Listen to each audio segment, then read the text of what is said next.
Hey guys, Donnie here at the Morrow Group, eXp Realty, Memphis, Tennessee. Hope everybody is doing well. And today we want to talk about the importance of pricing your home correctly when you're getting a sale in this current market. So stay tuned, let's talk. When it comes to selling your house, one of the absolute most important things you can do is price it correctly. And I know this seems a little counterintuitive. I know a lot of sellers struggle with this because they feel like the more they ask, the more they're going to get. But I can prove to you that asking the highest price does not get you the highest price. I'm guessing over the last 2 years, you've heard that some houses have sold under list price, as always. And I'm betting you've heard a whole bunch have sold over list price. Well, if some sold under list price and some sold over list price, isn't that proof that the list price does not create the value of the home or the market value of the home? Because it's not list price, it's the market that creates the price of your home and what your home is worth in a buyer's eyes. The truth is, you can list it any price you want, but if the buyers don't see the value and the market won't support it, your house is never going to sell. This market, while it's changing right now, it's still a seller's market, but while it's changing, probably one of the most important times ever for you to price your home correctly. The last couple years, we could get away with pricing a little high, knowing that we would have a lot of demand. Sometimes I had a home that I purposely priced high because I knew the demand was going to be out of this world. So I wanted to make sure we only got serious buyers that were going to legitimately offer something that was realistic, even though the comps didn't support my price. I did it on purpose. What we're going to run into now is there's going to be a lot of real estate agents struggling to get business as this market turns, and they may very well be willing to walk into your door and list at whatever price you want in order to get the listing. The truth is, you need to list with somebody who will get your home priced correctly so that it will sell. So far, home prices are only going up, but the worst thing you can do is price your home too high right now, and then a few months from now, still be sitting on the market and home prices start going down.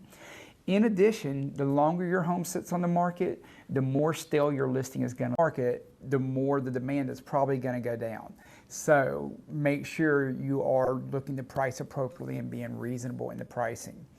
I would even can make the argument that sometimes you want to be a little bit underpriced, because we've seen a whole bunch of houses that were underpriced the last 2 years, get a ridiculous numbers of offers, and get bid up way above the market value, and that's the reason why comps have been going up. So there you go. So I hope I've made my point as to why pricing is so important. It really hurts you more to be overpriced than helps you.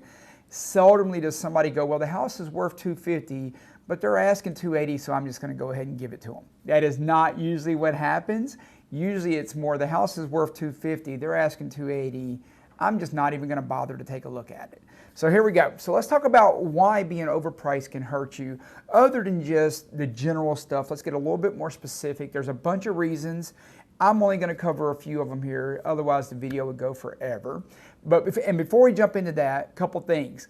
First of all, I need you to subscribe to the channel, I need you to like the video, and I know you see some of this stuff behind us. It's not because we don't clean up our office, because we have our big Tools for Schools drive going on, and we'll be donating these school supplies to a school for Shelby County Schools next week. So right now we've just got them stored, so don't pay attention to that, okay?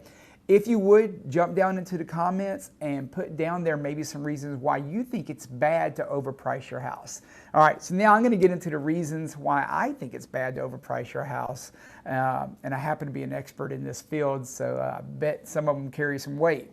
All right, first of all, when the buyers see your advertising, there's only so many things, regardless of the advertising medium, regardless of where they see the house, there's only so many things that they will decide, hey, I want to go see this house or I don't want to go see it. The biggest one is pricing. Buyers have a pretty good idea of what your home is worth before they ever go take a look at it, because they are looking online in that area where they want to buy every day. Do you think that maybe they get a general idea of what homes are worth? They may not know how to consider every aspect of a home like us real estate agents look at, as far as, you know, we may look at the slope of the yard, we may look at the newness of the height of the doors, the newness of the paint, But buyers do get an idea of, oh, that one looks nice, it's probably worth this. Oh, that one doesn't look as nice in the photos, it's probably worth this. You don't know if you're overpriced, how many buyers saw your home, how amazing your realtor's advertising was, but those buyers ruled you out and never came to take a look at it. And you're blaming your realtor going, nobody's coming to look at my house. Well, it's because 400 million people saw your house and none of them thought it was worth your crazy price. So that could definitely hurt your demand if you're way overpriced. So be aware of that, okay? In general, it just decreases your overall demand. Even if it doesn't stop your showings and people do come look at it, maybe it looks really, really nice. But the National Association of Realtors tells us if you have 10 showings and no offers, you're overpriced. So literally, you could have 10 or 20 showings and no offers, and that means you're overpriced because those buyers went somewhere else and found more value in something else, and a lot of them made offers on something. And it wasn't your house because it could be a beautiful home, but they thought, well, there's no reason in me making an offer. They're overpriced. It's just, I don't love it that much, or I don't think they're going to get where they are. There's this common misconception. We'll have sellers say to us, well, if they really love it, they'll make us an offer. We know we're a little high, but they'll make us an offer.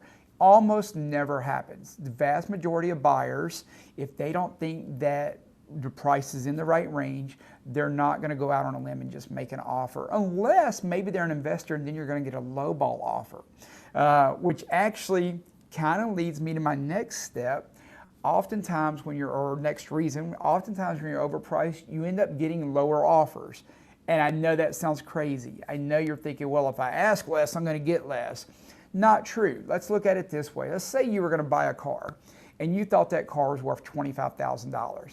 And you go on a lot and it's listed for $30,000. In your mind, you're thinking, I've got to get them down to 25.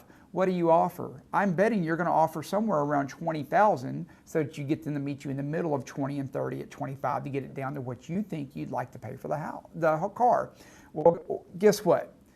The home values are the same way. If a buyer thinks your home is worth $275 and you're at $300, they're going to do one of two things: not offer you anything at all, or offer you $250, which is really low, and you're going to feel like they're a low baller. They're not a low baller. You're just priced too high, and they feel like they have to negotiate really, really strongly with you to get it to where they need it to be to make the purchase. In addition to that, if you would have been priced at, say, $285, and they thought your home was worth $275, they may offer $265. So they literally may offer you $15,000 more because you price closer to the appropriate price versus asking for more money. Happens all the time in the real estate market. So it definitely makes a difference. Another reason why overpricing may hurt you is because there's doubt in the buyer's mind before they ever walk in the door. I can tell you, working with a whole bunch of buyers, how many times buyers said, hey, we're going to go look at that one, but it seems like the price is really high, so it's really got to be something special for us to even consider it. So the truth is, there was a negative seed planted in that buyer's mind before they ever walked in the door. And I'll let you in on a little secret. The way to get the most money is to have the buyer fall in love with your house. Then we can negotiate with them and get you the most money, because people make true decisions on emotion most of the time. So if they already have a negative emotion before they walk in the door, that just gives us more of an uphill battle to get them to the price that you want to be at. The buyers are also, because of that negative emotion and because you're asking for so much money, quite likely are going to be more likely to look for defects. If they think they're getting a deal on it, they might overlook a couple small defects. If they think the price is absolute top of the market, they're probably going to want the house to be absolutely perfect, which means they could see one spot on the carpet and go, I'm not buying this. He or she is asking all this money, and then they want to present it with this one spot on the carpet. I can't believe them. Remember, people are emotional. People make decisions based on emotion. Another way being overpriced can hurt you is after the inspection for the same reasons. Oh, this house, I'm paying absolute top dollar. I expect it to be perfect.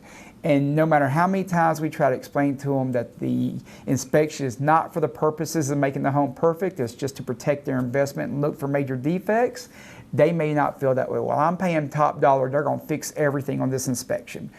Or I'm going to back out. Sometimes that could absolutely kill your transaction in the middle of it and ruin your plans just because the price was a little too high. So make sure you think about those things as well. So as you can see, there's many reasons why being overpriced will hurt you.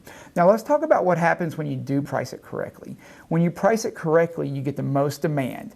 You're not mad at your realtor because when people see your advertising, they actually rule you in to go take a look at your house instead of ruling you out just based on the price. People actually look at your pictures because they don't see the price and go, I'm not even going to look because that's way overpriced. I'll look when they lower the price. I've literally had houses back in the day that were priced at one number, and we lowered the house $5,000, and people would call me and say, oh, I want to take a look at that house. I've been watching it. I was waiting for them to lower the price to that. That literally happens. I've also had houses that were listed at, say, $245. We get 14 showings, no offers. We lowered to $239.9, which was usually the number I recommended to begin with, by the way. And then we get multiple offers and bid it up to $242. So literally by having a lower price, instead of ruling all the offers out, we actually got more money. So those are the kind of things that can happen when you price it correctly. Last thing I'll talk about, if the buyer is getting a loan, and most buyers are, it's got to appraise. I would love to be able to walk into every seller's house and tell them I could sell it for $50,000 more than what the market says I can if I'm representing that seller, because that's my job and I have a fiduciary commitment to them. However, even if somehow, I pull off that trick and get it sold for $50,000 higher than comps, which sometimes does happen, it's still got to appraise. So the bottom line is, when you get that realtor and one person shows you all the comps and every house in the neighborhood is right, and they show you a price of, for example, $320,000, but you want $350,000, and some other realtor walks in the door and says, oh, I'll get you $350,000 for it. Here's the question. Mr. Realtor, that you can get me more than all these comps say, how are you going to get the appraisal? Maybe you get lucky and appraisals come through. We all know appraisals are art as much as they are science, and we see appraisals all over the place. But anybody who tells you they can guarantee they're going to get you an appraisal when there's no comp to support it is not correct. And I don't believe there's any reason to not be priced somewhere near the comps when it gets sold so that you can get your appraisal in. I think it's better to be up front and be in a good position to actually get the appraisal and get closed versus having to go back and renegotiate or possibly going back on the market and then your listing looking stale and that kind of stuff. So there you go. More importantly than ever, the current market. Prices have not gone down. Okay, I see some realtors posting that. There have been more listing price reductions because a lot of realtors and a lot of sellers are used to being able to ask whatever they want to ask, and it's selling in these past couple years. That's going away. Pricing it correctly is absolutely getting more and more important every day. It's still a seller's market. There's still very low inventory. So no home values have gone down. That's a misperception. I see realtors out there advertising, prices are going down. Let's help you buy a house. Home values have not gone down in our city anywhere that I've seen. Yes, there have been some price adjustments, but that's just because they weren't priced correctly to begin with, not because the value of the home went backwards. So keep that in mind. So there you go. This is a really important video. It could really help you out. Pricing is so important when you're getting ready to sell your home. Of course, we're experts in that area. So if you've got a house to sell in Shelby County or anywhere near Shelby County, Fayette County, Tipton County, we'd love to be the people to help you with that. Give us a call. Our information is in the description. If you ever need anything, feel free to reach out. Remember to do yourself a favor and subscribe to the channel so that you don't miss any of the content, and do us a favor and like the video.